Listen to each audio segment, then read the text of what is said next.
వి gold trusted gold buyers మీరు తాకట్టు పెట్టిన బంగారాన్ని విడిపించి ఈ రోజు ఉన్న మార్కెట్ ధరకు కొనబడను. Welcome to iDream media.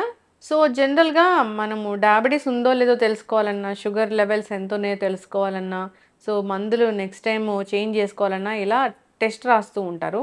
అయితే ఈ టెస్ట్లకు వెళ్ళేటప్పుడు మనం ఎలాంటి జాగ్రత్తలు తీసుకోవాలి? సో పూర్తి వివరాలు తెలుసుకుందాం. మనతో పాటు ఉన్నారు ప్రముఖ internal medicine specialist doctor Rajesh Ukkala గారు. డాక్టర్ గారు నమస్తే అండి. నమస్తే. డాక్టర్ గారు, ఇప్పటి వరకు షుగర్ లేదు, షుగర్ ఉందో లేదో తెలుసుకోవాలనుకుంటున్నారు అన్నప్పుడు టెస్ట్లు ఏముంటాయి? టెస్ట్లకు వెళ్ళే ముందు ఏం జాగ్రత్తలు తీసుకోవాలి? సో దీంట్లో ఫస్ట్ మీరు అన్నట్టు ఏమీ లేదు, మరి ఎందుకు చేసుకోవాలి? సో ఇది ఎలిమెంట్ ఆఫ్ సస్పిషన్ అనేది మనకు ఉండాలి. సో ఐడియల్గా ఏంటంటే ఎవరు అట్ రిస్క్, ఎవరికి డయాబెటీస్ రాబోతుంది అనేది మనం గ్రహించాల్సిన అవసరం ఉంటుంది. సో జనరల్గా ఎవరైతే ఇన్యాక్టివ్ ఉంటారో, మేము ప్రాక్టీస్లో చూసేది ఎక్కువగా తిరగకుండా కూర్చుంటారు చూడండి, డెస్క్ జాబ్స్ వాళ్ళు, ఎవరైతే వెయిట్ ఓవర్గా పెరుగుతున్నారో, వెయిట్ ఓవర్గా పెరగడం అంటే మళ్ళీ body mass index more than 25 ఉందనుకోండి, అది ఈక్వేటింగ్ అనమాట. ఎవరికైతే ఫ్యామిలీ పరంగా స్ట్రాంగ్ హిస్టరీ ఉందో, ఎవరికైతే డయాబెటీస్ కాకుండా థైరాయిడ్, హైపర్ టెన్షన్, ఈ రెండు రిస్క్ ఫ్యాక్టర్స్ అండి ఏది షుగర్ రావడానికి ఉందో, ఇలాంటి వాళ్ళందరూ కూడా రిస్క్ కింద కేటగరైజ్ చేసుకోవాలి. హై కొలెస్ట్రాల్ కూడా దీంట్లో వస్తుంది. సో ఇవంతా ఏంటంటే మెటబాలిక్ డిజీజెస్ అంటాం, ఒకదానికి కనెక్షన్ ఉన్న డిసీజ్. సో వీళ్ళకి ఎలిమెంట్ ఆఫ్ సస్పిషన్ అనేది చాలా స్ట్రాంగ్గా ఉండాలి. తర్వాత డయాబెటిక్ లక్షణాల గురించి మనం మాట్లాడదాం. డయాబెటిక్ లక్షణాలు అంటే ఏంటి? మనకి ఆహారం ఎక్కువగా తీసుకోవాల్సిన అవసరం పడ్డాం, ఆకలి లేకపోయినా కానీ తినాలనిపిస్తుంది, ఏదో ఒకటి క్రేవింగ్ అనమాట. పర్టికులర్గా cold substance like ice cream తినడం, కూల్ డ్రింక్స్ తాగడం, స్వీట్స్ తినాలనిపించడం, క్రేవింగ్ బాగా ఉంటుంది. ఇదివరకన్నా ఎక్కువగా క్రేవింగ్ ఉంటుంది. అది తిన్నప్పుడు మళ్ళీ దాహం అనేది పెరిగిపోవడం, సో నీళ్ళు ఎక్కువగా తాగడం, అలాగే యూరినేషన్ ఎక్కువగా ఉండడం, ఫ్రీక్వెంట్గా టాయిలెట్కి వెళ్ళి రావడం, తర్వాత ఇవన్నీ తిన్న తర్వాత నీరసంగా ఉండడం, బాగా ఎక్కువగా నీరసం, చేత కాదు అసలు ఏం చేయకపోతే అలానే కూర్చో ఉంటారు. సో ఇవన్నీ కాన్సిక్వెన్స్ ఏమవుతుంది, వెయిట్ బాగా పెరిగిపోతూ వస్తారు. జెనైటల్ ఏరియాస్, ప్రైవేట్ ఏరియాస్లో ఇన్ఫెక్షన్స్ రావడం, అది హీల్ కాకపోవడం, ఎన్ని మందులు వాడినా కానీ టెంపరీగా తగ్గడం, మళ్ళీ రావడం, ఇలాంటివన్నీ జరిగినప్పుడు high index of suspicion sugar ఉందనేది మనం తెలుసుకోవాలి. ఇవి ఉన్నప్పుడు గ్రహించాల్సిన అవసరం ఉంది. అయితే ఇప్పుడు మనం ఏం టెస్టులు చేసుకోవాలి, ఎలా చేసుకోవాలి? సో నేను అన్నట్టు ఈ అసోసియేటెడ్ కండిషన్స్ ఉన్నప్పుడు వాటిని కూడా మనం డయాబెటిక్ స్క్రీనింగ్లో ఇంక్లూడ్ చేసుకోవాలి. కొలెస్ట్రాల్ది ఒకటి, బ్లడ్ ప్రెషర్ది ఒకటి, అలాగే థైరాయిడ్ డిజీజ్ ఒకటి, ఇవన్నీ మ్యాండేటరీగా మనం ఎగ్జామిన్ చేసుకోవాల్సి వస్తుంది. దాంతోపాటు మార్నింగ్ టైము షుగర్ తినక ముందు, తర్వాత తినిన తర్వాత 2 అవర్స్కి, తర్వాత ఈ 3 నెలల యావరేజ్ HbA1c అంటాం, అది గ్లైకోసిలేటెడ్ హీమోగ్లోబిన్ టెస్ట్, వీటితో పాటు కొలెస్ట్రాల్ది, సో యూరిన్ ఎగ్జామినేషన్, తర్వాత జనరల్గా డయాబెటీస్లో even before full blown diabetes రాకముందే అవయాల మీద దెబ్బ తాకుతుంది అంటే ప్రీ డయాబెటిక్ స్టేజ్లోనే కాంప్లికేషన్స్ వస్తున్నాయి. పర్టికులర్గా కిడ్నీలు ఎఫెక్ట్ అవ్వడం, లివర్ ఎఫెక్ట్ అవ్వడం ఎక్కువగా గమనిస్తున్నాం. సో లివర్కి, కిడ్నీకి సంబంధించిన టెస్టులు, బ్లడ్ టెస్టు, స్కానింగ్ టెస్టులు, ఇవి చేసుకోవాల్సిన అవసరం ఉంది. అయితే ఇక్కడ ఒక కరెక్షన్, నా క్లినికల్ ప్రాక్టీస్లో నేను గమనించింది, 11 గంటలకు వస్తారు, సార్ మేము ఏమి తినలేదు, ఇప్పుడు చేయించుకుంటాం టెస్ట్లు అంటారు. Absolutely wrong, absolutely wrong. Morning time 6 to 7 మధ్యన చేసుకోవడం ideal time for all this test. ఐడియల్గా మార్నింగ్ టైం చేసుకోవాలి. 6 గంటలకు చేయాలి. మీరు తిన్నా తినకపోయినా వచ్చిన 11 గంటలప్పుడు అది కరెక్ట్ పద్ధతి కాదు. తర్వాత చాలామందికి ఒక అపోహ ఏంటంటే ఈ ట్యాబ్లెట్లు వేసుకొని చేసుకోవాలన్నా, ట్యాబ్లెట్లు వేసుకోకుండా చేసుకోవాలి. ఫర్ ఎగ్జాంపుల్ షుగర్ లేదు కానీ థైరాయిడ్ డిసీజ్ ఉంది, ఆ థైరాయిడ్ ట్యాబ్లెట్ వేసుకోవాలన్నా లేదా అనేది అన్నప్పుడు, సో థైరాయిడ్ డిసీజ్ ఉన్నప్పుడు థైరాయిడ్ ట్యాబ్లెట్ వేసుకోవడం వల్ల మనకు నష్టం లేదు, షుగర్ లెవెల్స్ ఏం ఫ్లక్చువేట్ అవ్వవు, ఏం కావు, వేసుకోకపోయినా నష్టం లేదు, ఒక్కరోజు మిస్ అయినందుకు ఏం ప్రాబ్లం లేదు. సో ఐడియల్గా వేసుకుంటేనే మంచిది. అలాగే షుగర్కి సంబంధించిన వాళ్ళు ఫాస్టింగ్ శాంపుల్ అప్పుడు రాత్రి ట్యాబ్లెట్ వేసుకోవాలి, మార్నింగ్ లేచినప్పుడు ట్యాబ్లెట్ వేసుకోవాల్సిన అవసరం లేదు, ఫాస్టింగ్లోనే ఇవ్వాలి. తర్వాత ఆహారం తీసుకునే ముందు ట్యాబ్లెట్ వేసుకొని 2 hours తర్వాత అది ఆ టెస్ట్ చేసుకోవాలి. ఇది పోస్ట్ ప్రాండియల్ టెస్ట్ అంటాం, 2 hours ఆఫ్టర్. తర్వాత ఇంకొక అపోహ ఏంటంటే HbA1c టెస్ట్. ఈ టెస్ట్ ఫాస్టింగ్లోనే చేయాలన్నా అంటారు. లేదు, ఎనీ టైం చేసినా నడిచిపోద్ది. సో ఐడియల్గా ఇట్లాంటి టెస్టులు చేసుకుంటున్నప్పుడు మార్నింగ్ శాంపిల్ ఇచ్చేస్తే ఆల్మోస్ట్ అన్ని టెస్టులు except for post lunch sugar తప్ప మిగతావన్నీ అయిపోతాయి. సో అందుకోసం 6 to 7 మధ్యన ఐడియల్గా మీరు టెస్ట్ ఇచ్చేస్తే proper critical analysis of diabetes వస్తుందా రావట్లేదా అనేది గ్రహించాల్సిన అవసరం ఉంటుంది అక్కడ. ఓకే. సో HbA1c మీదే డిపెండ్ అయి ఉంటుందా మందులు రాయడం అనేది కొత్తగా వచ్చిన వాళ్ళకి? HbA1c is a marker for organ complication. అవయాల మీద ఎంత ఒత్తిడి రాబోతుంది అని చూపెట్టేదే HbA1c. వాస్తవానికి షార్ట్ టర్మ్ ఇంట్రీమ్ కంట్రోల్ చూసేది fasting post lunch, long term control చూసేది HbA1c. Ideal figure for HbA1c for anybody 6.5 నుంచి 7 మధ్యన మెయింటైన్ అయితే ఐడియల్ నంబర్. ఫాస్టింగ్ షుగర్ అనేది 100, పోస్ట్ లంచ్ షుగర్ అనేది 160.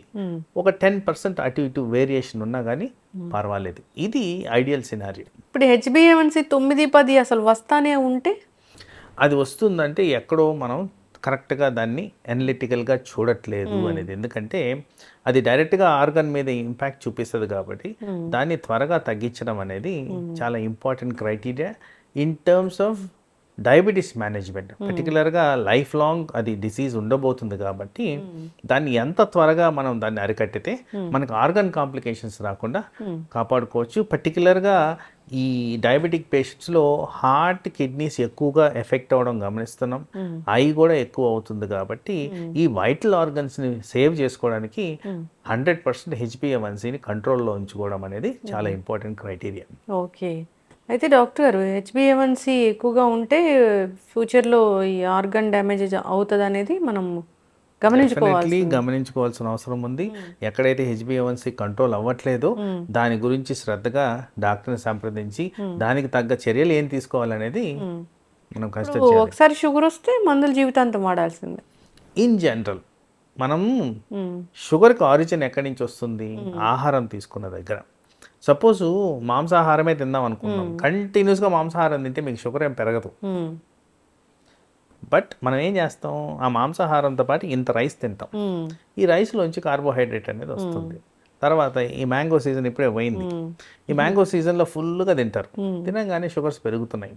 సో మనం కార్బోహైడ్రేట్ రెస్ట్రిక్షన్ చేయకుండా ఇర్రాషనల్గా తింటాం కాబట్టే ఈ షుగర్స్ అనేవి పెరుగుతాయి. కానీ మనం పర్టికులర్గా ఫ్యాట్ ఒక్కటే తింటే షుగర్స్ పెరగవండి. టు అన్ ఎక్స్టెంట్ ప్రోటీన్ ద్వారా కొద్దిగా వస్తుందేమో కానీ బట్ ఫ్యాట్లో మాత్రం అసలు షుగర్స్ అనేది ఉండదు. సో దీన్నే కీటో డైట్ అంటారు. సో బట్ దెన్ దానివల్ల అనర్థాలు చాలా ఉన్నాయి. ఎందుకంటే నేను ఇందాక చెప్పాను హై కొలెస్ట్రాల్కి షుగర్కి కనెక్షన్ ఉందని. మరి ఇట్లా ఫ్యాట్ తింటే హై కొలెస్ట్రాల్ వస్తుంది కదా.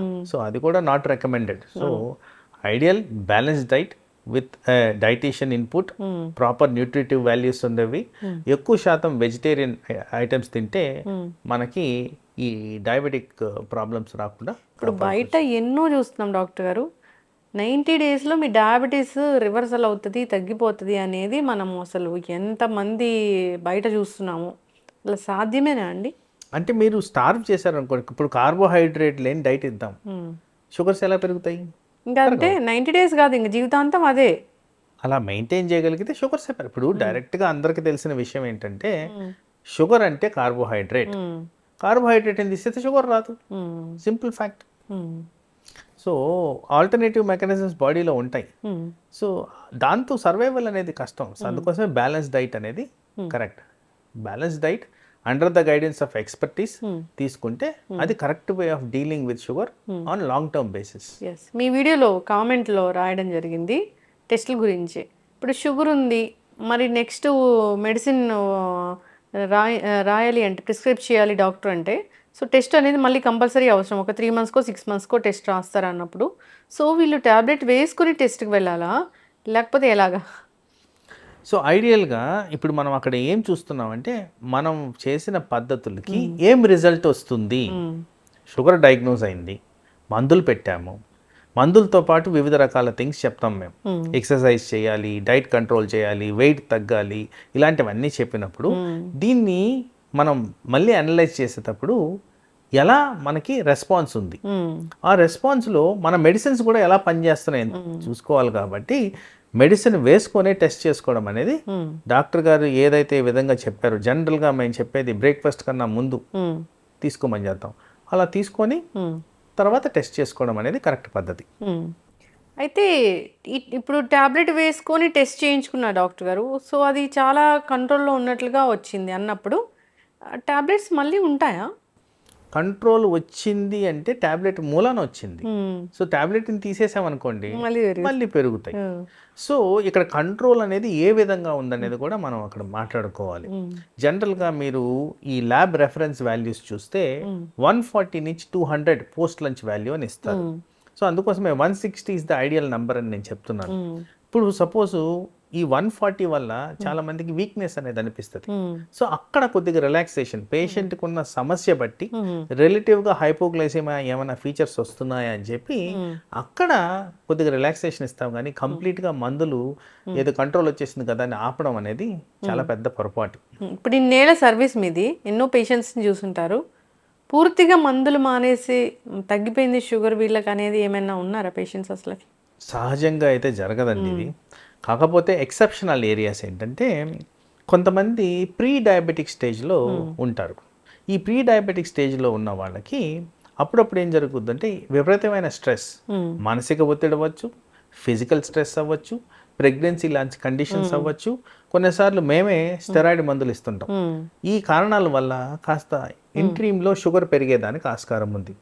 ఎప్పుడైతే ఈ షార్ట్ పీరియడ్ ఆఫ్ స్ట్రెస్ కానివ్వండి, నేను చెప్పిన మార్పులు కానీ జరిగినప్పుడు షుగరు ఎక్కువగా పెరిగి మందులు పెట్టాల్సి వస్తుంది. కొన్నిసార్లు ఇన్సులిన్ కూడా పెడుతుంటాం.